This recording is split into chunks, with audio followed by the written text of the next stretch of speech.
Março 11.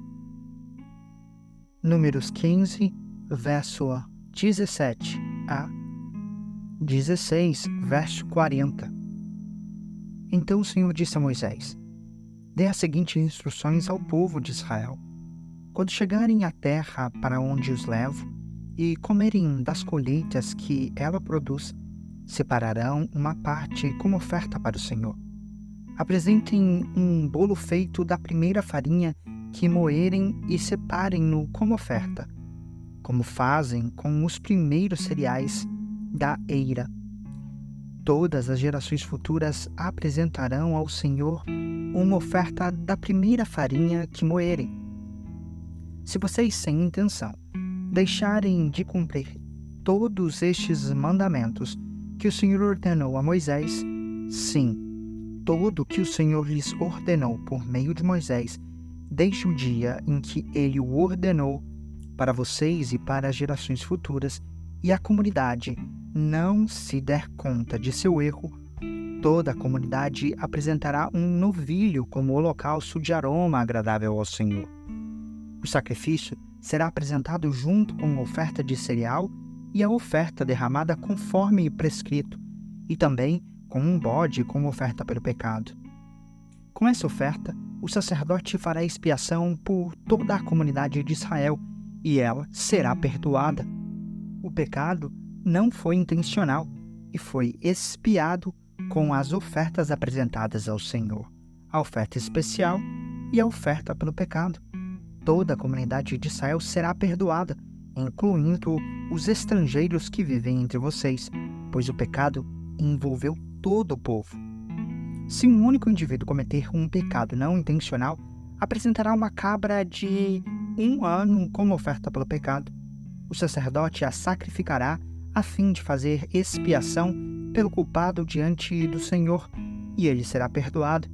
Essas instruções sobre o pecado involuntário se aplicam tanto aos israelitas de nascimento como aos estrangeiros que vivem em seu meio.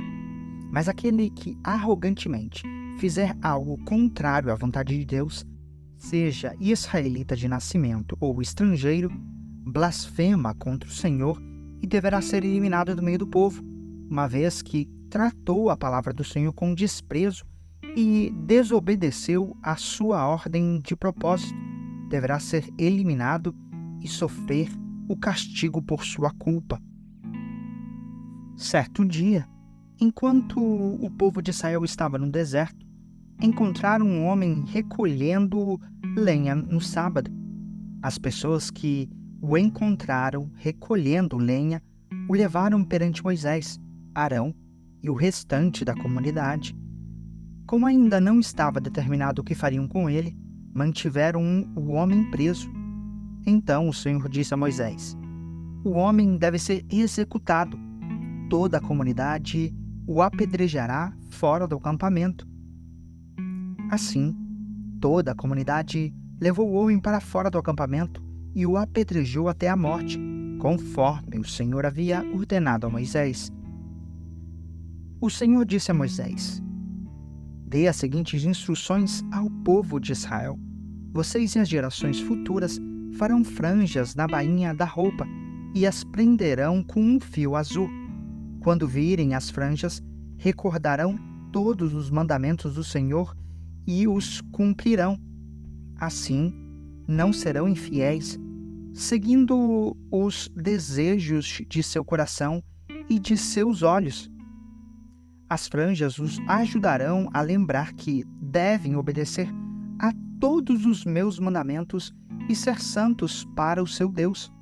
Eu sou o Senhor seu Deus, que os tirou da terra do Egito para ser o seu Deus. Eu sou o Senhor seu Deus. Corá, filho de Issar, descendente de Coate, filho de Levi, armou uma conspiração com Datã e Abirão, filhos de Eliabe, e On, filho de Pelete, da tribo de Rubem.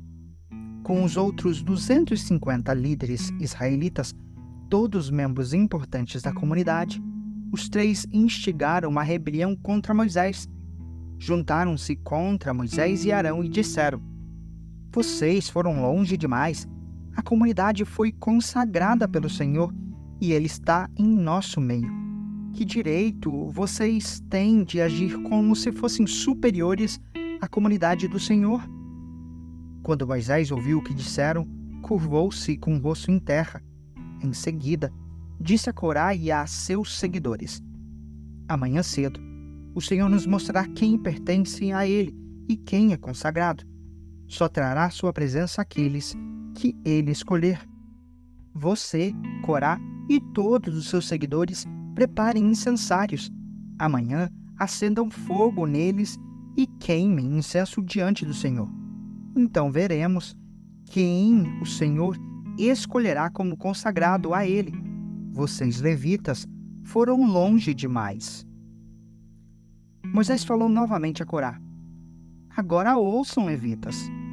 Acaso lhes parece de pouca importância que o Deus de Israel os tenha escolhido dentre toda a comunidade de Israel para estar perto dele, a fim de trabalharem no tabernáculo do Senhor e estarem perante a comunidade para servi-la? Ele já deu a você, Corá, e a seus companheiros levitas essa função, e agora exigem também o serviço sacerdotal?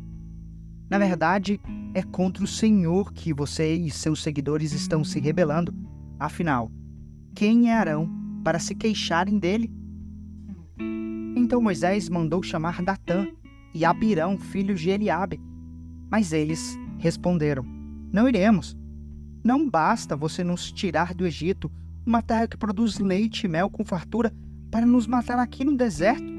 Agora quer nos tratar como se fosse autoridade sobre nós. Além disso, você não nos levou a outra terra que produz leite e mel com fartura, e não nos deu uma nova propriedade com campos e vinhedos. Está tentando enganar estes homens? Não iremos." Moisés ficou furioso e disse ao Senhor: "Não aceites as ofertas de cereais deles. Não tomei deles nem sequer um jumento, e jamais lhe fiz algum mal." E Moisés disse a Corá: "Você e seus seguidores venham amanhã aqui e apresentem-se diante do Senhor. Arão também virá. Você e cada um de seus 250 seguidores prepararão um incensário e colocarão incenso nele, a fim de apresentá-lo diante do Senhor. Arão também trará seu incensário." Cada um deles preparou um incensário, acendeu o fogo e colocou incenso nele. Depois, todos se apresentaram à entrada da tenda do encontro com Moisés e Arão. Corá havia instigado toda a comunidade contra Moisés e Arão, e todos se reuniram à entrada da tenda do encontro. Então, a presença gloriosa do Senhor apareceu a toda a comunidade, e o Senhor disse a Moisés e Arão: "Afaste-se desta comunidade, para que eu a destrua agora mesmo." Moisés e Arão, porém, se prostraram com o rosto em terra e suplicaram: "Ó Deus, tu és aquele que dá fôlego a todas as criaturas. É necessário que fiques irado com toda a comunidade quando somente um homem pecou?" O Senhor disse a Moisés: "Então diga a toda a comunidade que se afaste das tendas de Corá, Datã e Abirão." Moisés se levantou e foi até as tendas de Datã e Abirão, e as autoridades de Israel o seguiram. "Vamos", disse ele ao povo, "afastem-se das tendas destes homens perversos e não toquem em coisa alguma que seja deles. Do contrário, vocês serão destruídos por causa dos pecados deles."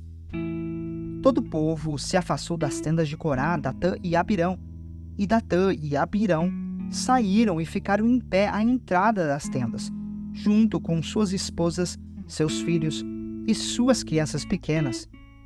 Então Moisés disse: "Assim vocês saberão que o Senhor me enviou para fazer todas essas coisas que tenho feito, pois não as realizei por minha própria conta.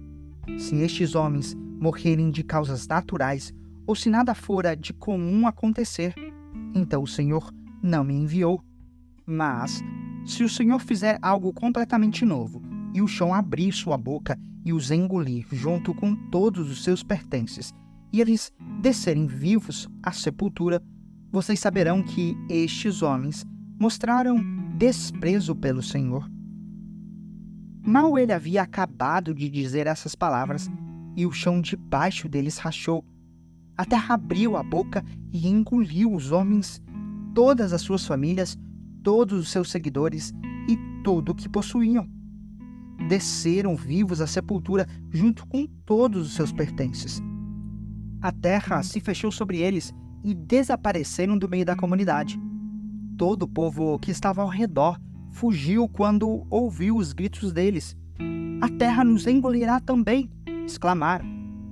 Em seguida, um fogo ardente saiu do Senhor e queimou os 250 homens que ofereciam incenso.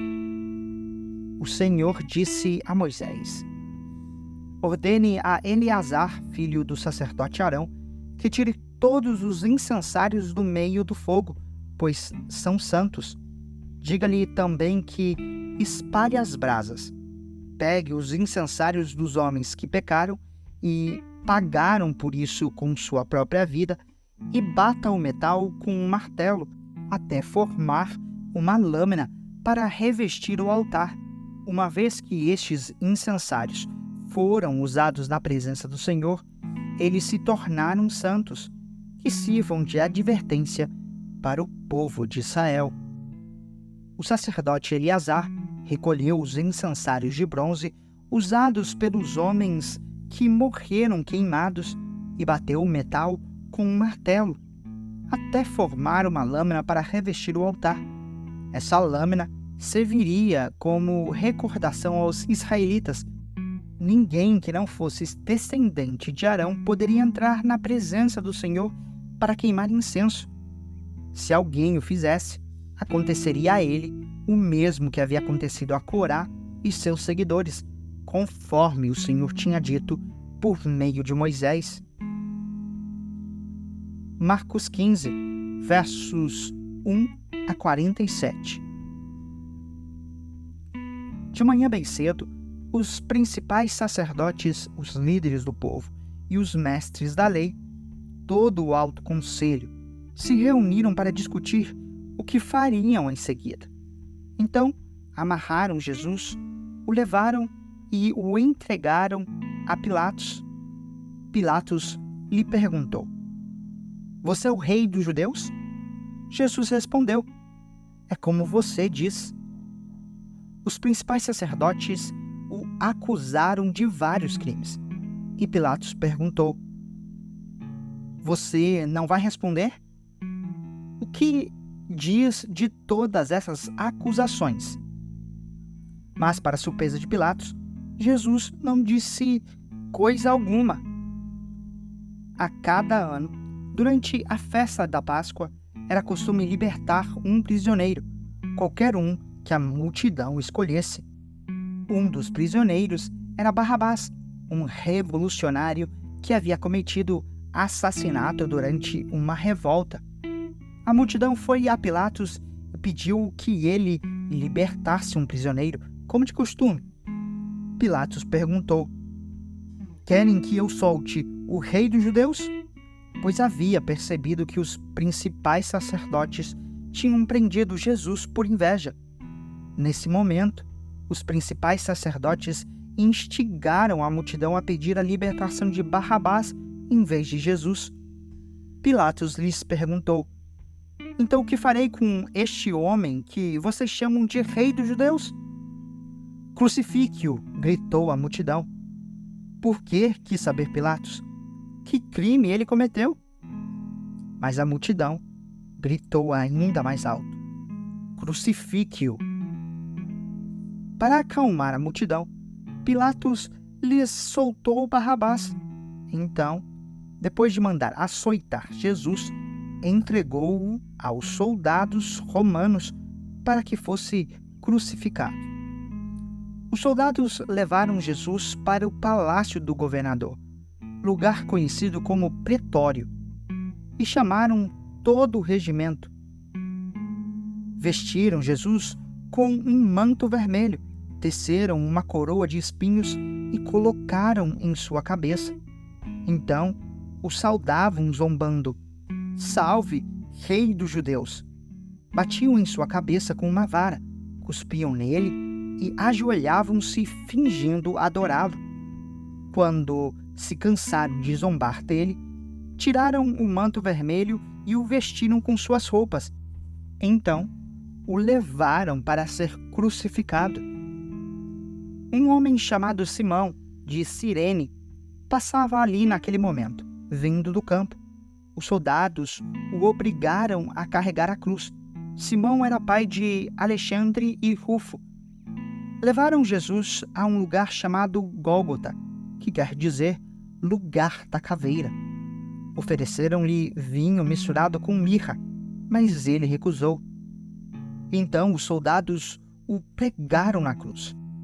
Depois, dividiram as roupas dele e tiraram sortes para decidir quem ficava com cada peça. Eram 9 horas da manhã quando o crucificaram. Uma tabuleta anunciava a acusação feita contra ele: o Rei dos Judeus.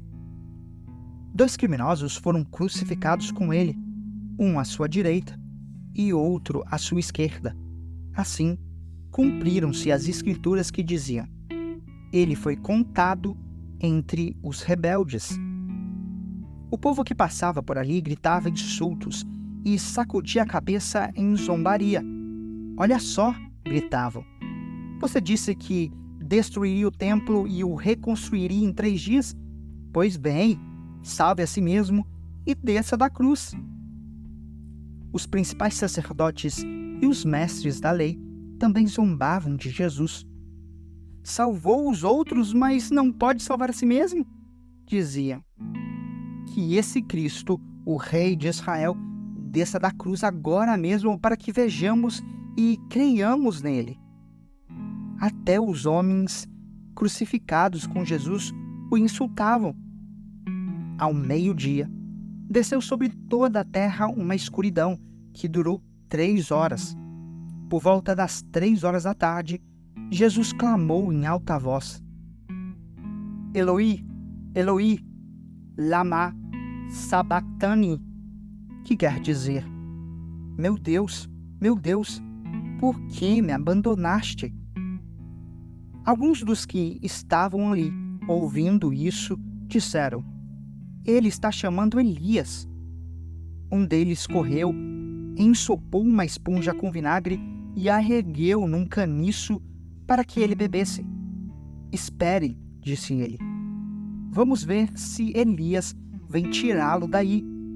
Então Jesus clamou em alta voz e deu o último suspiro.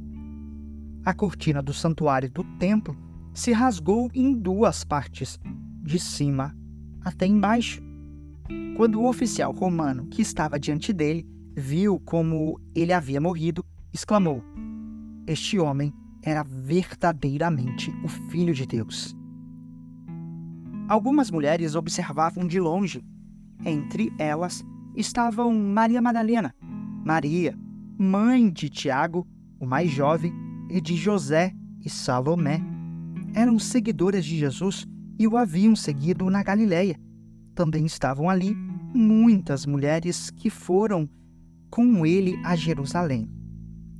Tudo isso aconteceu na sexta-feira, o dia da preparação, antes do sábado. Ao entardecer, José de Arimateia foi corajosamente a Pilatos e pediu o corpo de Jesus. José era um membro respeitado do conselho dos líderes do povo e esperava a chegada do reino de Deus. Surpreso com o fato de que Jesus já está morto, Pilatos chamou o oficial romano e perguntou se fazia muito tempo que ele havia morrido. O oficial confirmou que Jesus estava morto e Pilatos disse a José que podia levar o corpo. José comprou um lençol de linho, desceu o corpo de Jesus da cruz, envolveu-o no lençol e colocou-o num túmulo escavado na rocha. Então, rolou uma grande pedra na entrada do túmulo. Maria Madalena e Maria, mãe de José, viram onde o corpo de Jesus tinha sido sepultado. Salmos 54, versos 1 a 7. Ao regente do coral, Salmo de Davi, sobre a ocasião em que os zifeus vieram e disseram a Saul: Davi está escondido entre nós, para ser acompanhado com instrumentos de cordas. Vem com a força do teu nome, ó Deus, e salva-me. Defende-me com o teu grande poder. Ouve minha oração, ó Deus. Escuta minha súplica. Pois desconhecidos me atacam, pessoas violentas tentam me matar. Elas não se importam com Deus. Deus, porém, é meu auxílio. O Senhor me mantém com vida. Que as tramas perversas de meus inimigos se voltem contra eles. Destrói-os como prometeste. Oferecerei a ti um sacrifício voluntário. Louvarei teu nome, ó Senhor, porque és bom, pois me livraste de minhas aflições e me ajudaste a vencer meus inimigos. Provérbios 11, versos 5 e 6. A integridade dirige os passos do justo, mas o peso do pecado cai sobre os perversos. A justiça dos justos os livra. A ambição dos desleais os apanha numa armadilha.